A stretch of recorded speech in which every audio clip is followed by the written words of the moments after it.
So this time, we'll be taking a look at Valkyrie from the Valkyrie Hulk set. The package here gives a little bit of bio on each, and there's a little write-up there about both of them. The Marvel Legends tend to really have a problem with female figures. I think that they're kind of a problem in almost every action figure line. However, this seems to be one of the better Hasbro female figures. There is one big gripe that I have with it, but more on that later. It's got a real nice face. The articulation is very good, even though she's got this hair. It's nice, soft, and rubbery, so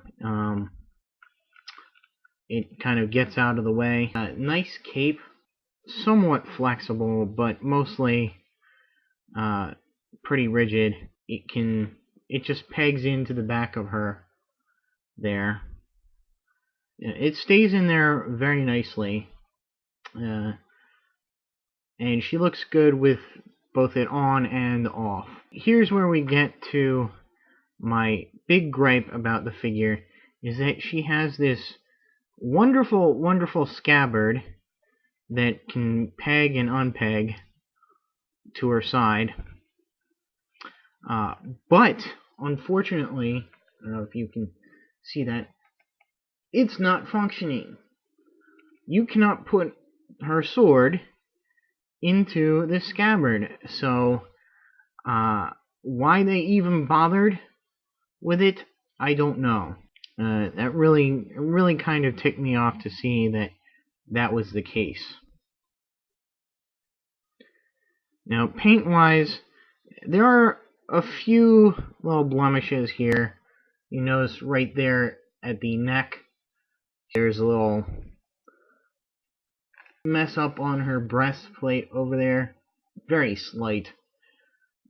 But overall, the figure is pretty good. There is, if you remove the cape here, you can see quite a difference in the color between her arms and the exposed shoulders. I don't know, it's just like a redder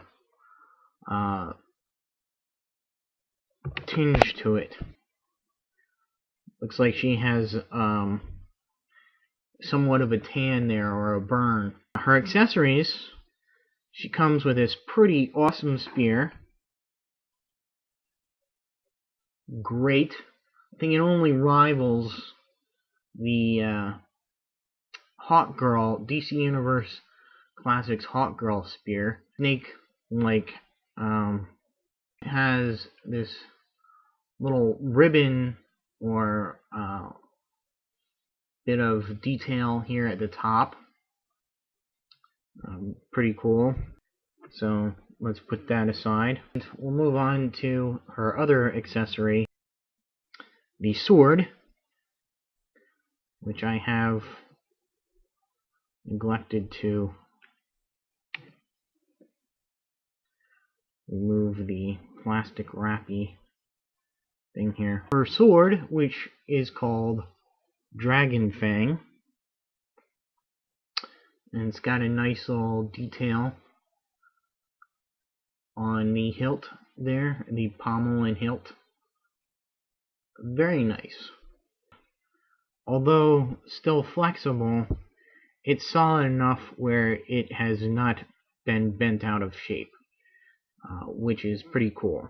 Let's get her holding the sword again, and we're going to need that.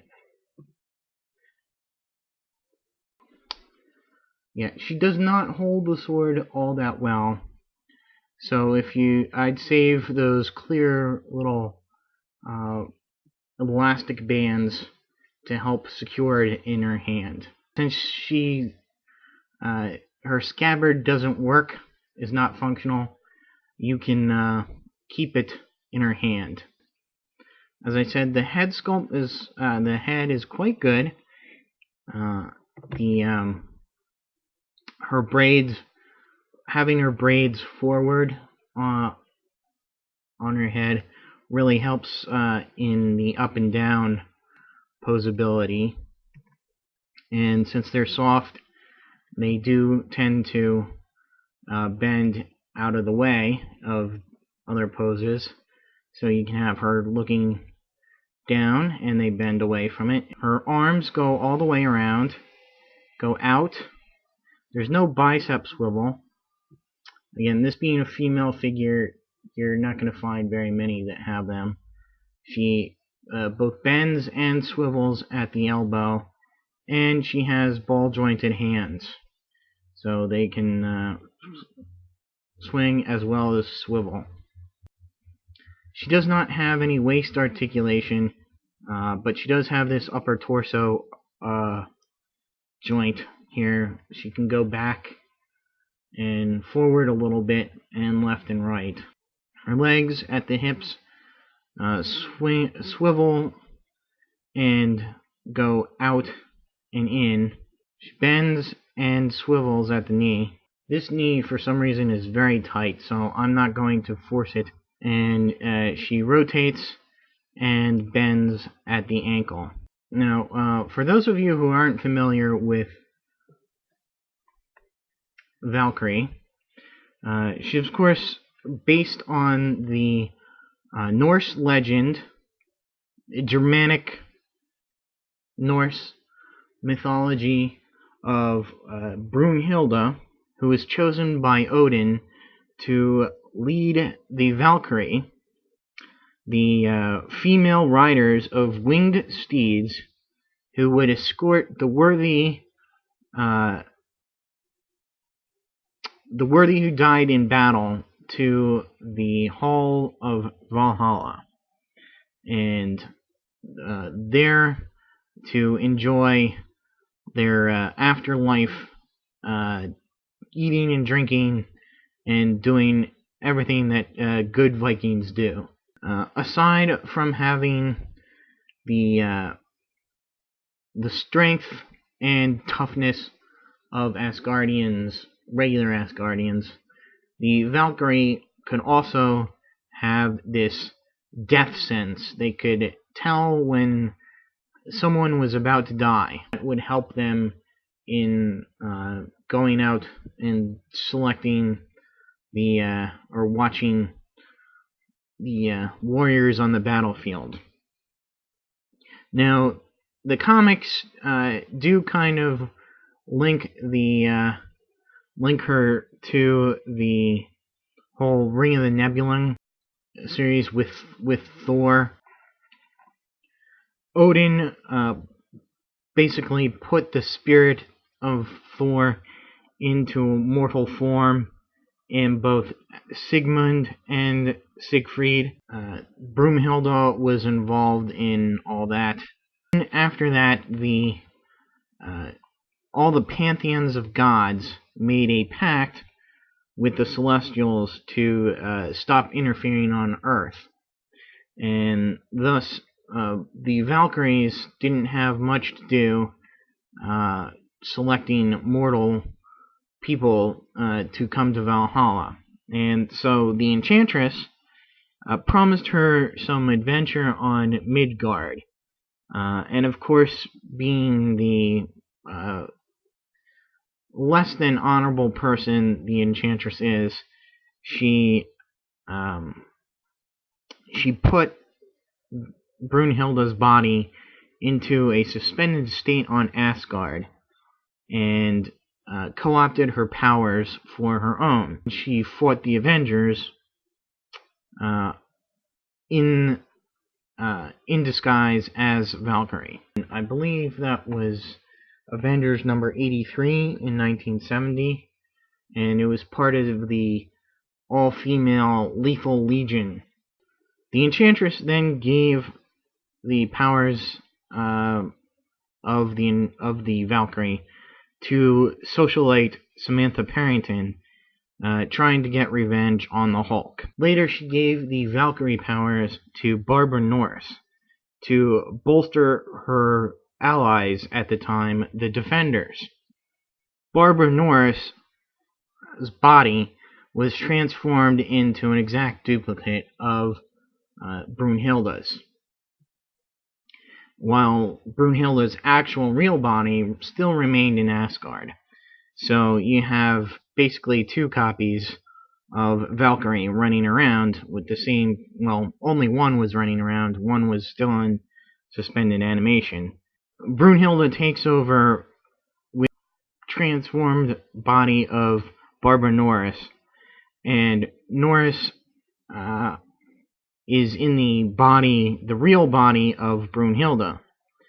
And soon all that gets sorted out, so they get their minds back in their right bodies. And Brunhilde retains the Valkyrie powers and everything, whereas Barbara Norris just reverts back to normal. Soon after, Brunhilde gave her life force to stop the evil entity called the Dragon of the Moon. However, Doctor Strange brought back her spirit and gave her powers to a woman called Xian Bowen. That lasted for a short time. The real Brunhilde came back and was apparently killed before Loki destroyed Asgard in the siege. And Samantha Parrington was given Valkyrie's powers again, although she looks like Brunhilde. She retains her own identity. What's confusing to me right now is that Valkyrie has shown up in Secret Avengers as part of that team. And Ed Brubaker says, no, that is not Samantha Parrington. It is the real Brunhilde. And yet it's unexplained how she is back again. Or what's unexplained is that where Samantha Parrington is, if she's still running around as Valkyrie also. So again, we have this problem of there's two Valkyries again. So anyway, that'll about do it for Valkyrie. If you're a Defenders fan, big Defenders fan, she's a great addition. I really hope they do a Nighthawk. I would love a Nighthawk to finish off the, well, maybe even a Gargoyle. A Nighthawk and a Gargoyle to finish off the classic Defenders. Stay tuned for my next review, which will be a very brief look at her companion in this set, the Hulk. And until then, see ya.